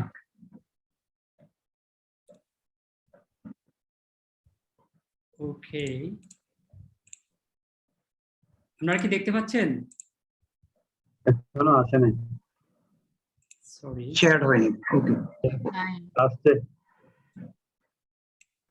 যেমন আমি বললাম যে আপনারা যেটা টেস্ট করতে চাচ্ছেন যে মেল, এবং তার আগে কিন্তু আমাদের ওই কাজটা আগে তো আমরা করছি বলে এখন আর করতেছি না, সেটা হচ্ছে আমাদের ডাটা আসলে নরমালি ডিস্ট্রিবিউটেড কিনা। ঠিক আছে, এই সব টেস্ট এখন যেগুলো করতেছি এগুলো আমরা আগেই টেস্ট করে ফেলেছি, data is normally distributed, that's why we are conducting this test. আমাদের ডাটাগুলো নরমালি ডিস্ট্রিবিউটেড, এই জন্য আমরা এই টেস্টগুলো করতেছি, আই মিন প্যারামেট্রিক টেস্টগুলো করতেছি, অন্যথায় আমরা নন প্যারামেট্রিক টেস্টে যেতাম। আমি কি বুঝাতে পারছি? ওকে, তাহলে দেখেন এবার আপনারা ক্যালকুলেট করে দেখেন যে analyse and compare means independent sample t-test। এখানে জাস্ট যেটা করবেন ভেরি সিম্পল, আমি দেখতে চাচ্ছি যেমন ধরেন আমি যদি বলি যে মেল এবং ফিমেলের যে হাইট, সেই হাইটের মধ্যে কোনো পার্থক্য আছে কিনা, তাহলে আমরা হাইটটাকে টেস্ট ভেরিয়েবলে নিলাম এন্ড গ্রুপিং ভেরিয়েবলে আমরা জেন্ডারকে নিয়ে আসলাম। ওকে, গ্রুপিং ভেরিয়েবলে আমরা জেন্ডারকে নিয়ে আসলাম। দেন এবার আমাদেরকে গ্রুপস ডিফাইন করতে হবে। গ্রুপস ডিফাইন বলতে এখানে আমাদের ম্যাক্সিমাম ভ্যালু কত ছিল সেটা বলতে হবে। সরি, গ্রুপ 1 কি, আমরা 1 ধরে নিলাম, 1 মেল আর 2 হচ্ছে ফিমেল। এটা তো আমরা জানি, যখন আমরা কোডিং করেছি শুরুতেই তখন আমরা দিয়েছি 1 হচ্ছে মেল আর গ্রুপ 2 হচ্ছে ফিমেল। তাহলে কন্টিনিউ দিলাম এন্ড দেন ওকে দিলে আমাদের এখানে কিছু দিতে হবে না, সরি, ওকে এখানে কোনো কিছু আমাদের দিতে হবে না, ওকেই দিলাম। দেন দেখেন এবার এখানে আমাদের যে জেন্ডার্স, এখানে মেল আছে 21 জন, ফিমেল আছে 20 জন। এগুলো আমাদের দরকার নাই আপাতত, আমরা জাস্ট এখানে দেখবো হচ্ছে এই টি ভ্যালু, তারপর হচ্ছে সিগনিফিকেন্স, তারপর হচ্ছে 95% confidence interval of the difference, lower value কত, আপার ভ্যালু কত, এই দুইটার মধ্যে জিরো ইনক্লুড করা আছে কিনা। এখন আসেন এখানে আপনারা দুইটা রো দেখতে পাচ্ছেন, একটা হচ্ছে ইকুয়াল ভেরিয়েন্স অ্যাসিউমড আর একটা হচ্ছে ইকুয়াল ভেরিয়েন্স নট অ্যাসিউমড। ওকে, একটা হচ্ছে ইকুয়াল ভেরিয়েন্স অ্যাসিউমড আর একটা হচ্ছে ইকুয়াল ভেরিয়েন্স নট অ্যাসিউমড। সো কখনো কখনো দেখবেন এগুলো একটু ডিফার করে। সো এখন কোনটাকে আপনারা কাউন্ট করবেন? Do you have any idea কোনটাকে আপনারা এখান থেকে কোন রোটাকে আপনারা কনসিডার করবেন? এটার জন্যই আমি আপনাদেরকে ওই যে বিষয়টা দেখিয়েছিলাম, এই যে দেখেন আমাদের এখানে যদি নাল হাইপোথেসিস অ্যাকসেপ্টেড হয় তাহলে আমাদেরকে এইটা ধরে কাজ করতে হবে। অর্থাৎ আমাদের নাল হাইপোথেসিস হচ্ছে there is no significant difference in salary in mean salary between the employees of Grameenphone and Banglalink. There is no significant difference in the mean salary between the employees of Grameenphone and Banglalink. এটা হচ্ছে আমাদের নাল hypothesis. এটা যদি accepted হয় তাহলে এটার জন্য আমাদের দেখেন ভেরিয়েন্স ইকুয়াল টু ভেরিয়েন্স, তাহলে এখানে আমাদেরকে দেখতে হবে ইকুয়াল ভেরিয়েন্স অ্যাসিউমড এটা দিয়ে। আর যদি নাল হাইপোথেসিস রিজেক্টেড হয় এবং অল্টারনেটিভ হাইপোথেসিস অ্যাকসেপ্টেড হয় তাহলে আমরা ক্যালকুলেট করব ইকুয়াল ভেরিয়েন্স নট অ্যাসিউমড। এখানে দেখেন যে আপনারা স্লাইডে গেলে আবার দেখবেন যে এই যে অল্টারনেটিভ হাইপোথেসিসের জন্য আমাদের variance Grameenphone not equal to variance Banglalink। তাহলে দেখেন, সো এখন দেখেন এখানে আসলে কি অ্যাকসেপ্টেড হলো নাকি রিজেক্টেড হলো, তো সেটার উপর ডিপেন্ড করবে আমরা আসলে কোনটা ধরবো। আমি কি বুঝাতে পারছি? সো এবার দেখেন আপনারা আবার ওই যে ক্রিটিক্যাল ভ্যালুটা দেখে নেন স্টুডেন্ট টি টেবল থেকে। ওকে, যেমন ডিগ্রি অফ ফ্রিডম কত? 39 এ somehow আমার মনে হচ্ছে okay degree of freedom 39, that's good. এবার 39 এ দেখেন এখানে 39 আছে কিনা দেখেন তো আপনাদের স্টুডেন্টস টি টেবলে। it is somehow missing। হ্যাঁ, তো আপনারা আরেকটা স্টুডেন্টস টি টেবল নেবেন, ওইটা নিয়ে চেক করতে পারেন। চেক করলে যেহেতু আমরা আগে থেকে দেখলাম যে যেমন এই যে এটাকে কি বলবো 40 ডিগ্রি অফ ফ্রিডম যখন 40 তখন 2.021, 38 এ 2.024, তাহলে 39 এ অ্যারাউন্ড এটার কাছাকাছি কোনো নাম্বারই তো হবে, তাই না? এটার কাছাকাছি কোনো নাম্বার হবে। আর সেই তুলনায় এটার তুলনায় আমাদের 3.775 এটা অনেক বড়। তাহলে আমরা ধরে নিচ্ছি যে আমাদের এটা হচ্ছে অল্টারনেটিভ হাইপোথেসিস অ্যাকসেপ্টেড, নাল হাইপোথেসিস রিজেক্টেড। আবার একই রকম ভাবে এখানে দেখেন যে আমাদের significant value 0.001, greater than less than 0.05, তার মানে কি আমাদের অল্টারনেটিভ হাইপোথিসিস অ্যাকসেপ্টেড। এবং একই রকম ভাবে এখানে দেখেন 95% কনফিডেন্স ইন্টারভ্যালে আমাদের কোনো জিরো ইনক্লুড নেই। হ্যাঁ, জিরো ইনক্লুড নেই, ইনক্লুডেড না, ইনক্লুড নেই, হ্যাঁ এক্সক্লুডেড। ওকে, এক্সক্লুডেড, তাহলে আমাদের এটা ট্রু। ওকে, এখন কি এতটুকু পর্যন্ত ক্লিয়ার? এখন আমি আপনাদেরকে একটা এরকম ইন্ডিপেন্ডেন্ট স্যাম্পল টেস্টে ইন্ডিপেন্ডেন্ট স্যাম্পলের টি টেস্ট করতে দেব। ওকে, যেমন আপনারা করেন যে কোনটাকে করতে পারি এখানে, আমরা তো হাইট দিয়ে করছি, এই স্যালারিটা, স্যালারি বিফোর ট্রেডিং এ মেল এবং ফিমেলের মধ্যে কোনো পার্থক্য আছে কিনা দেখেন। স্যালারি বিফোর ট্রেডিং এ মেল এবং ফিমেল, স্যালারি বিফোর ট্রেনিং এ মেল এবং ফিমেলের মধ্যে মিন স্যালারির কোনো সিগনিফিকেন্ট ডিফারেন্স আছে কিনা দেখেন, অথবা যে কোনো একটাকে নিয়ে আপনি এটা ক্যালকুলেট করতে পারেন। ওকে, অ্যানালাইসিস রান করতে পারেন। So run, you have 2 minutes and give me the results. সো আমি যেটা বলছি সেটা হচ্ছে স্যালারি বিফোর ট্রেনিংটাকে দিয়ে রান করার জন্য, if you want you can run with other variables, no problem. তাহলে রান করে বলেন, খুব দ্রুত আনসার বলেন যে কত আসে স্যালারি বিফোর ট্রেনিং। কেউ কি ভুলে গেছেন যে করতে যেতে হবে? যেমন compare means, independent sample T test, দেন হচ্ছে আমাদের আমরা এটা নিয়ে যাব, আমরা আমাদের যে টেস্ট ভেরিয়েবল যেটাকে টেস্ট করব সেটা নিয়ে যাব। ওকে, আমি একটু রিসেট করে দিচ্ছি, যে ভেরিয়েবলটাকে আমি টেস্ট করব সেটাকে নিয়ে যাব, প্লাস হচ্ছে আমি চাচ্ছি মেল এবং ফিমেলের মধ্যে কোনো পার্থক্য আছে কিনা, সেটাকে আমি গ্রুপিং ভেরিয়েবলে নিয়ে যাব। গ্রুপিং ভেরিয়েবলে নিয়ে যাওয়ার পর আমি ডিফাইন গ্রুপস করব। আমার গ্রুপ 1 হচ্ছে মেল, 2 হচ্ছে ফিমেল, দেন কন্টিনিউ দিব, দেন হচ্ছে ওকে দিব। ওকে, সো রান করেন, আপনারা দেখেন যে কোনো সিগনিফিকেন্ট ডিফারেন্স পান কিনা। জি, আসছে ফৌজি 2 টেবিল টেস্ট আর লোয়ার আপার, এটা হচ্ছে ওয়েট আফটার বিফোর। আচ্ছা, একটা রেজাল্ট আসলো কেন? একটা রেজাল্ট আসছে স্যার। সিম্পল টেস্ট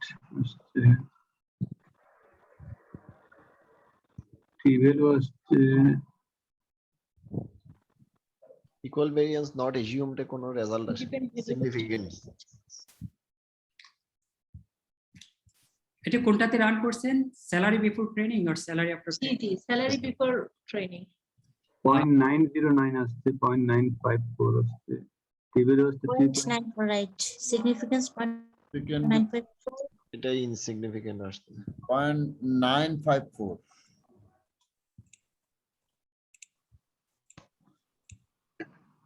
তাহলে আমি একটু রান করে দেখি কি আসে। তাই আসছে, আমার সেম আসছে। সেম আসছে স্যার। ওকে, সিগনিফিকেন্ট ভ্যালু দেখেন যে না, এটা ঠিকই তো আছে, এই যে 0.05 এর চেয়ে এটা ছোট না, তার মানে তো ডিফারেন্স, তাই না? হ্যাঁ, ডিফারেন্স তো significantly difference the salary between male and female employees significantly differ, right? আমি কি বুঝাতে পারছি? এই যে দেখেন আপনারা, এটা হয়তো ওখান থেকে দেখলে যেমন 39 এ আমরা ধরে নিচ্ছি যে এটা কত 2.021 সামথিং লাইক দ্যাট, টি ভ্যালুটা, ক্রিটিক্যাল ভ্যালুটা, সরি, স্টুডেন্ট টি টেবল থেকে আমরা পাই 39 ডিগ্রি অফ ফ্রিডমে, 39 ডিগ্রি অফ ফ্রিডমে ক্রিটিক্যাল ভ্যালু হচ্ছে 2.021 এবং 2.024 এর কাছাকাছি কোনো ভ্যালু। অন্যদিকে আমাদের এটা হচ্ছে 2.945। calculated value is greater than table value. হ্যাঁ, calculated T value is greater than table value. আবার এদিকে যদি তাকাই এখানেও পাই আবার 95%, দ্যাট মিন্স আমাদের অল্টারনেটিভ হাইপোথিসিস ওকে অ্যাকসেপ্টেড। সো ওকে, কারো কোনো কনফিউশন আছে এতটুকু পর্যন্ত? আমার মনে হয় খুবই সিম্পল। ওকে, এখানে প্রবলেম হচ্ছে যে আপনি এখন তো আমরা বললাম এই যে এটা 2টা গ্রুপ হলে, ঠিক আছে, এবার আসেন যে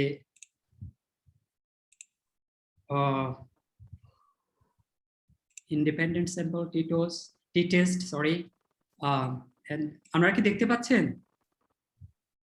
আচ্ছা স্যার, দেখা যাচ্ছে না? এখন আরেকটা বিষয়ে আসি যে আমাদের যদি গ্রুপের সংখ্যা 2টার চেয়ে বেশি হয় তখন কি করবেন? এতক্ষণ তো আমাদের মেল এবং ফিমেল ছিল, তাহলে কয়টা গ্রুপ ছিল? দুইটা গ্রুপ ছিল। তাহলে গ্রুপের সংখ্যা যদি 2 এর অধিক হয় তখন আপনারা কি করবেন? তখন আমরা ইউজ করি হচ্ছে ওয়ান ওয়ে এনোভা। ঠিক আছে, ওয়ান ওয়ে এনোভা ইউজ করি for normal distributions, I mean parametric test. One way ANOVA is a parametric test. So এখন দেখেন, group should be independent of each others when data met the assumptions of normality. এখানে আমি বলে দিচ্ছি আসলে যে normality mat করতে হবে। যেমন যে এটাকে আমরা এভাবে বলতে পারি, এই যে ফাইজার কিংবা অ্যাস্ট্রাজেনিকা তারা যে ড্রাগগুলো ক্রিয়েট করতেছে, I mean ভ্যাকসিন, তারা কিন্তু শুধুমাত্র একটা ভ্যাকসিন নিয়ে কাজ করেন, পাশাপাশি অনেকগুলো ভ্যাকসিন নিয়ে কাজ করছিল। কোন ভ্যাকসিনটা বেশি কার্যকর, কোন, ফর এক্সাম্পল তারা 10টা ভ্যাকসিন নিয়ে কাজ করছে। অথবা আপনি চিন্তা করেন যে আপনি বাংলাদেশে যত প্রাইভেট বিশ্ববিদ্যালয় আছে সেই প্রাইভেট বিশ্ববিদ্যালয়ের এমপ্লয়ীদের মিন স্যালারির মধ্যে সিগনিফিকেন্ট কোনো পার্থক্য আছে কিনা আপনি জানতে চাচ্ছেন, তাহলে আপনি কি করবেন? ফর এক্সাম্পল আমাদের বাংলাদেশে 100টা প্রাইভেট ইউনিভার্সিটি আছে, ওখান থেকে আপনি 15টা নিচ্ছেন, তাহলে আপনার 15টা গ্রুপ হবে। তো 15টা যদি গ্রুপ হয়ে থাকে তাহলে কি আপনি আর ইন্ডিপেন্ডেন্ট স্যাম্পল টি টেস্ট অথবা pair independent sample T test run করাতে পারবেন না? তখন আমরা চলে যাব হচ্ছে ওয়ান ওয়ে এনোভাতে। আমি কি বুঝাতে পারছি? That means when you have more than 2 groups to compare, then আমরা এই ওয়ান ওয়ে এনোভাটা রান করে থাকি। ঠিক আছে, তাহলে এবার রান করে আসেন, ডাটাতে আসেন, দেখতে পাচ্ছেন আপনারা?